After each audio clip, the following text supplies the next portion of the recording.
साल के तौर पर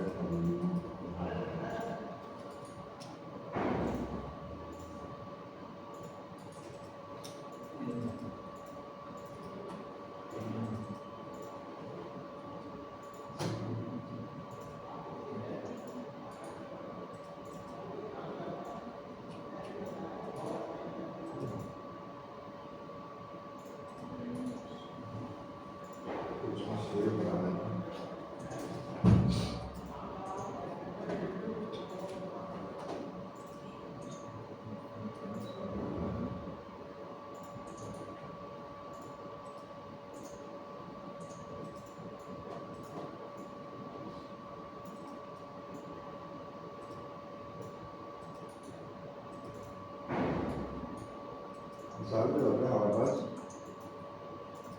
ये कोई बॉडी है, ठीक है। अब हम क्या करते हैं कि मिसाल के तौर पर यहाँ से हम एक डायग्राम के सर्टेन डिस्टेंस पे ले आते हैं और एक स्क्वायर ड्रॉ करते हैं।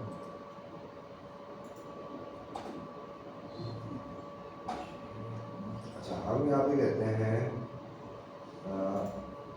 मिसाल के तौर पर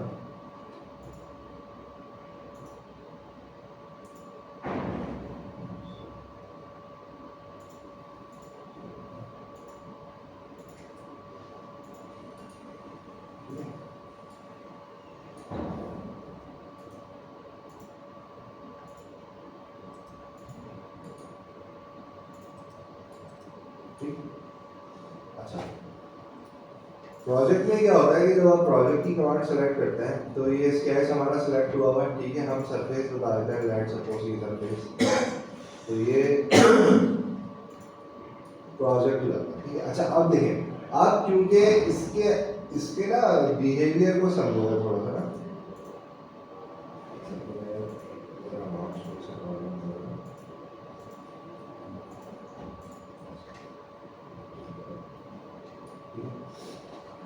अब आप देखिए, ये प्रोजेक्ट का मतलब यह है कि एक स्केच है, आपने डायरेक्शन डिफाइन की और टारगेट सरफेस बता दी, ठीक है। तो जिस तरीके से हमारा अक्स धूप के अंदर आप देखेंगे कि वो एग्जैक्टली जो सॉलिड फेस उसको मिल रहा है, जो भी फेस हम बता रहे हैं वहां तक ये जा रहा होता है, ठीक है। तो यानी सिंपल उस डायरेक्शन, जैसे हम अल्फाबेट भी ले रहे थे ना, तो वो अल्फाबेट उस पर्टिकुलर जगह पर उसकी प्रोजेक्शन आएगी ना, जो आप लाइट से किसी चीज से प्रोजेक्ट करते हैं, वो वाला इम्पैक्ट क्रिएट करेगा, ठीक है। जबकि वेब क्या करेगा,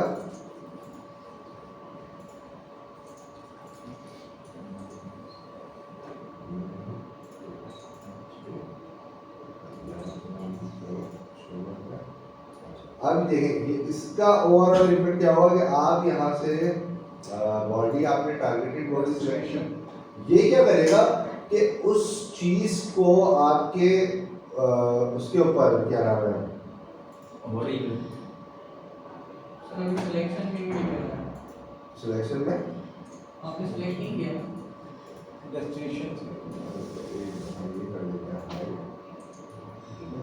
बॉडी हमने यहाँ से सिलेक्ट कर ली, स्केच हमारे लिए। अब ये यानी इसकी जो लेंथ बन रही होगी ना, आपके स्केच की लेंथ, उस हिसाब से क्या करेगा, ये उस फेस पे क्या करना शुरू करेगा, पेस्टिंग करेगा एक तरीके से। यानी थोड़ा सा फिनोमेना अगर आप देखेंगे, वार्प वाला जो टूल है, ये क्या करेगा कि अब इसको मैं जितना लेंथी करता जाऊंगा ना, ये अपनी सरफेस के ऊपर कवरेज करता है। यानी यूं समझ लें जैसे अभी हमने क्या किया था कि एक वायर बनाया था, और वायर बना के हमने एक्सट्रूड प्रोफाइल एग्जैक्ट उस लेंथ की रखी थी, तो वो सक्सेसफुली जो है वो पूरा क्लोज हो रहा था ना। तो यहाँ पे क्या करेगा, ये रैप करने की कोशिश करेगा। अब इसमें मिसाल के तौर पर आप कोई चीज़ रैप कर रहे हैं तो एग्जैक्टली आपको ये सरफेस की लेंथ पता होनी चाहिए, एग्जैक्टली आप जा रहे हैं, तो जो उतना ही बड़ा आपने एक स्केच बना रहा हो। जबकि प्रोजेक्ट में देखिए उसने क्या किया, हर उस जगह पे यहाँ पे भी लाइन क्रिएट की और नीचे भी कर दी। वो बेसिकली सपोज कर रहा है कि इस सरफेस के ऊपर प्रोजेक्ट करना है मुझे, ये क्या कर रहा है, लपेट रहा है। मिसाल के तौर पे आपके पास जो है वो एक रस्सी दे दी जाए और आपके पास कहा जाए कि इस सिलेंड्रिकल बॉडी के तरफ में लपेट लो, ठीक है। तो आप बोलेंगे इसके सरकमफेरेंस उतना होना चाहिए कि ये पूरा क्लोज हो, अगर क्लोज करना है, ठीक है। अगर नहीं क्लोज करना है, सर्टेन कोई डिजाइन, आप कॉस्मेटिक डिजाइन बना रहे हैं तो आप उतना रखें। अब ये स्केच जितना आप इसको स्ट्रेच करेंगे ना, ये क्या होगा, उसके गिर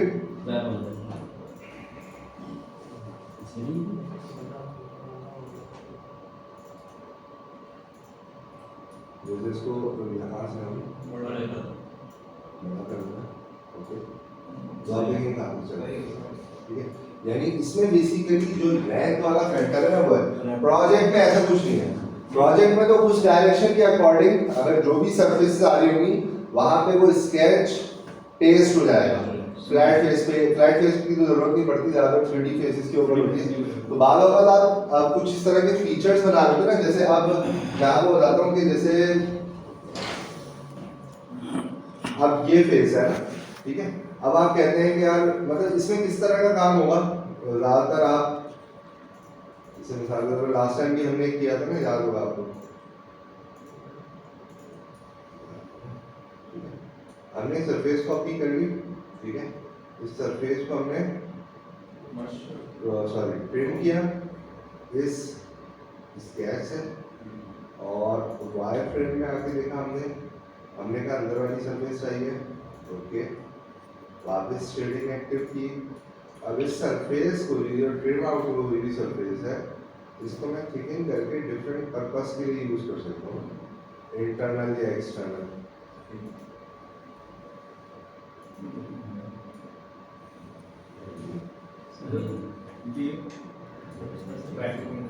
तो आप अक्सर देखते ना बॉटल्स के ऊपर या इस तरह की पैकेजिंग के ऊपर, सर प्रोजेक्ट मुकम्मल में आ जाएगा शेप में। थीम समझे, एक कोई शेप है जो यूं आसान समझ ले बॉटल है, यानी वो मैं आपको बताता हूँ, अभी आप पकड़ लेंगे आसान से ना। एक नेस्ले की बॉटल है जिसमें वो आदमी एक बोर्ड में बच्चे बने हुए, एक बच्चा बना हुआ है, ठीक है। अब आप उसका जो एग्जैक्ट साइज है ना, उसको आप चाह रहे हैं कि जब वो पेस्ट हो ना, तो जो उसकी कर्व की लेंथ वगैरह है ना, वो एग्जैक्टली उतनी ही आए जितनी उस सरफेस के ऊपर है। डायमीटर बड़ा है छोटा है वो एक अलग सवाल है, बात समझ आ रही। मिसाल के तौर पर अगर हमारा स्केच बड़ा होता, यानी समझ लो उसकी लेंथ या उसका सर्कमफेरेंस बड़ा और सिलेंड्रिकल का डाया छोटा है, तो क्या होगा, स्केच ओवरलैप हो जाएगा। और प्रोजेक्ट में क्या होगा, प्रोजेक्ट में आपको स्केच बनाएंगे, डायरेक्शन बताएंगे, और जो सरफेस सेलेक्ट करेंगे सिर्फ उस पर जाके वो प्रोजेक्ट हो जाएगा। इसमें देखें, इसमें मैंने कोई सरफेस नहीं बताई, इसमें मैंने बॉडी बताई है, तो उस बॉडी पे ये ऑटोमेटिकली रैप हो जाएगा लेंथ के हिसाब से। लेकिन प्रोजेक्ट का सिलसिला क्या था, हाँ जो भी लेंथ और चीज सर बता दें, बैक साइड में जो फीचर है उसी के लिहाज से फिर वो भी है। अब प्रोजेक्ट में क्या है, एक मैं प्रोजेक्ट को एडिट करके बता दूं। प्रोजेक्ट में क्या है, देखिए यहाँ से मैंने सरफेस हटाई, मैंने कहा मुझे सिर्फ इस सरफेस पे चाहिए, पसंद नहीं यार, बाकी और कहीं नहीं आया, उसी के ठीक है। मिसाल के तौर पे हम कहते हैं मुझे इस सरफेस पे भी चाहिए। अब यहाँ पर ये सॉरी ये कनेक्टेड नहीं है, अच्छा इसके बाद मैं कहता हूँ कि जनाब इधर आ जाए, आप कहते हैं इधर आ जाए, तो ये सिर्फ उसी एरिया के ऊपर आता जा रहा है। ओवरऑल आपको बिहेवियर समझ में आ रहा है इसका, ठीक है। अच्छा इसी तरीके से अगर हम यहाँ से लेट्स सपोज वाप को यूज करते हैं, तो वाप को जो हमने यूज किया, आप देखें कि जो टोटल लेंथ बन रही थी ना स्केच की, उसके हिसाब से इसने क्या किया, इस सरफेस के ऊपर चढ़ा दिया। यानी यूँ समझ लें कि आपने एक वायर, जैसे वायरिंग का एग्जांपल लिया, स्टिकर कहते हैं, एक स्टिकर की जितनी लेंथ होगी वो बेसिकली सिलेंड्रिकल सरफेस के ऊपर या इरेगुलर सरफेस के ऊपर जब आप टेप लगा रहे होंगे या स्टिकर लगा रहे होंगे, तो उसकी टोटल लेंथ डिस्टर्ब नहीं होगी, उसकी टोटल लेंथ उतनी ही रहेगी, ठीक है। तो ये उस पर्पस की होता है। मैंने थोड़ा सा आपको बताया कि बाद में क्या होता है कि आप अब इस वाले मेथड से आप क्या कर सकते हैं, वो जो बॉटल्स के ऊपर आपने देखा था ना कि कोई शेप बना हुआ है, कोई स्केच बना हुआ है, जैसे वो जो नेस्ले की बॉडी में मैंने बताया ना, वो आप पेस्ट कर दें, उसकी हल्की थिकनेस दे दें अब, और इसके कॉर्नर्स वगैरह को आप राउंड ऑफ कर लें। अब फिर फाइनली जब आप इसको थिकन करेंगे, शेल करेंगे ना, तो वो दोनों तरफ इम्पैक्ट आएगा। तो आपने देखा हुआ एग्जैक्टली मैं इस फीचर को किस पर्पस के लिए यूज कर सकता हूँ, क्लियर।